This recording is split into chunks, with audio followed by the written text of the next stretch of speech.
geng kita, this is Liga kita. Support ke mana-mana, this is Liga kita. Sorak bola, ikut suka demi Liga kita. Berita terkini. Seperti yang sudah sedia maklum, malam ini merupakan perlawanan suku akhir Piala Malaysia yang membabitkan pasukan JDT menentang Perak FC.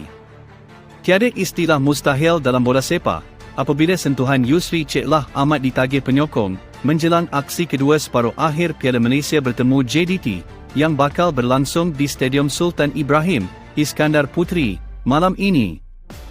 Biarpun tumpas 1-4 di laman sendiri pada aksi separuh akhir pertama pada 19 Oktober lepas, perjuangan skuad seladang perlu diteruskan demi membawa maruah serta lencana di dada di samping sokongan padu penonton The Boss Gaurus yang mahu melihat keajaiban berlaku sebentar lagi. Namun, ketiadaan Luciano Goicoechea selaku kapten pasukan Perak dilihat sedikit meresahkan penyokong yang amat menagih hikmat pemain kelahiran Argentina itu selepas dia dilayankan kad kuning akibat kekasaran dilakukan terhadap Matt Davis. Biarpun kehilangan tonggak tengah berusia 31 tahun itu, anak-anak buah Yusri Cik Lah dilihat masih berpeluang untuk melakar sejarah di Johor dengan aksi meyakinkan dipamerkan ketika membenam Kelantan FC 8-0 sebelum ini. Sudah pasti ianya bakal menjadi azimat terkuat buat Perak untuk memperoleh kemenangan kelak, sekaligus mengesahkan slot sebagai finalis dalam edisi kali ini. Beberapa taktikal serta strategi diyakini mampu menghasilkan keputusan positif di Johor dengan 3 percaturan. Antara yang berpotensi untuk diketengahkan oleh pengendali Perak adalah taktikal menyerang yang sama ketika benam Kelantan. Skuad seladang tampil bergaya apabila menumpaskan Kelantan FC pada aksi ke-23 Liga Super pada Sabtu lalu, yang menyaksikan barisan serangan Perak mula membolosi ke gawang lawan seawal minit ke-13, menerusi Luka Milanovic. Taktikal menyerang itu dijangka akan diteruskan dalam pertemuan menentang JDT nanti, dengan potensi penyerang berketinggian 180 meter itu akan terus ditagih dalam menerjah ke gawang lawan. Ditambah pula dengan taktikal hantaran rendah yang digunakan pada perlawanan tersebut, nescaya ia mampu menghasilkan sesuatu dalam perlawanan nanti. Biarpun skuad Harimau Selatan terdiri daripada barisan pertahanan import yang kental, hantaran pantas dan lintang yang tepat ke dalam kotak penalti JDT diyakini mampu disudahi dengan baik oleh pemain tinggi lampai itu. Magis Wan Zek Haikal akan ditagih selaku kapten. Dengan pengalaman serta daya kepimpinan dimiliki, Wan Zek Haikal merupakan pemain yang paling berpotensi untuk diberikan tugas selaku ketua pasukan nanti. Ketiadaan Luciano Goicoechea yang mengutip kad kuning pada perlawanan terdahulu telah membuatkan posisi ketua pasukan masih menjadi tanda tanya penyokong. Turut memiliki ledakan padu yang mampu membolosi gawang lawan, kebangkitan dipamerkan pemain itu semakin meraih perhatian penyokong selain turut mendapat kepercayaan Yusri Cik Lah dalam beberapa perlawanan terdahulu. Pemain sayap berusia 32 tahun itu membuktikan dirinya masih mampu mencabar kedudukan dalam pasukan selepas menghasilkan 4 jaringan dan 4 bantuan gol dalam 21 perlawanan bersama Perak musim ini. Cuba untuk memburu gol awal kerana jaringan awal sebaik wisel permainan ditiup dilihat mampu meruntuhkan semangat mana-mana pasukan yang beraksi di atas padang.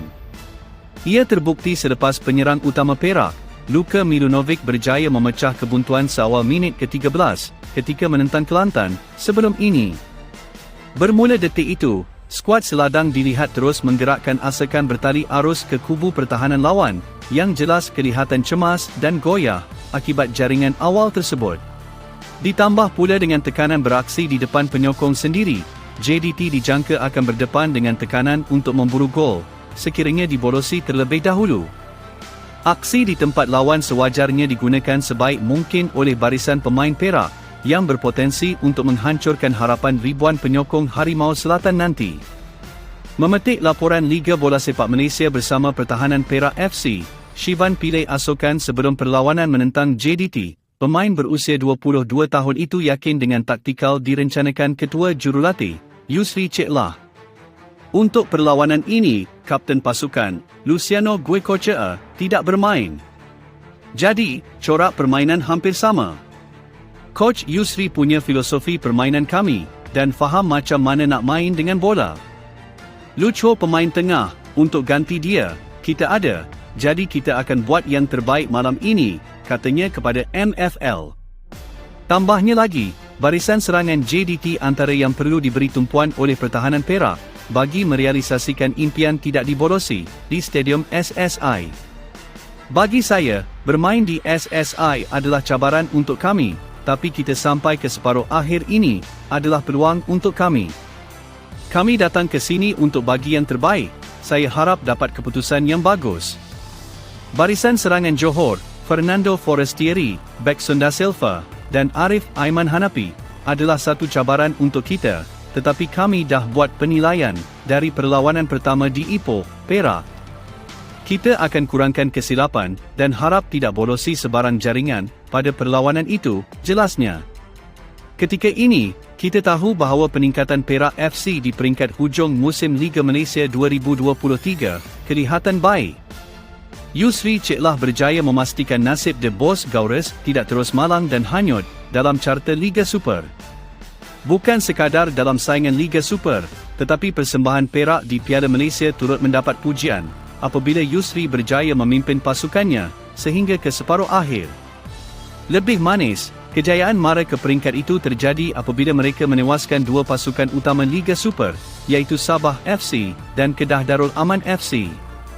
Bertemu Johor Darul Takzim JDT di separuh akhir, perjalanan sudah menjadi sukar, selepas Perak kalah perlawanan pertama 1-4 di Stadium Perak, Ipoh. Bakal berdepan Harimau Selatan di Stadium Sultan Ibrahim pada malam ini, Yusri bagaimanapun tidak mahu pasukannya menyerah sebelum berjuang. Walaupun sedar tugasan bertemu JDT adalah sukar, ditambah apabila bertemu di laman mereka, tetapi Yusri tetap mahu para pemainnya memberikan saingan terbaik, tidak kira apa jua keputusan yang diperoleh. Kita tidaklah sekuat mana, tapi kita mencuba untuk dapatkan keputusan yang baik, kata Yusri. Bagi ayam tambatan Perak iaitu Wanzek Haikal, untuk bergelar juara, mereka perlu melakukan sesuatu yang istimewa, supaya boleh mendapatkan kejayaan yang diinginkan. Tugas menumpaskan JDT bukan mudah, tapi jika usaha keras diberikan oleh pemain ketika perlawanan, tidak mustahil keajaiban boleh berlaku. Untuk menjadi juara, kita perlu berdepan dengan yang terbaik. Kita akan jadi juara jika dapat menandingi yang terbaik, kata Wanzek. Perak berjaya menewaskan Kelantan FC 8-0 dalam aksi Liga Super pada Sabtu lalu, dan kemenangan itu akan dijadikan momentum buat mereka untuk cuba membolosi pintu gol JDT yang dikawal oleh Shehan Hazmi. JDT akan bertemu Perak sebentar lagi dengan sepak mula dijadualkan pada pukul 9 malam.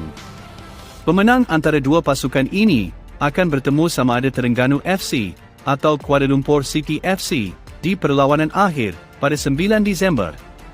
Marilah kita sama-sama saksikan perlawanan ini di channel WhatsApp rasmi kami. Terima kasih.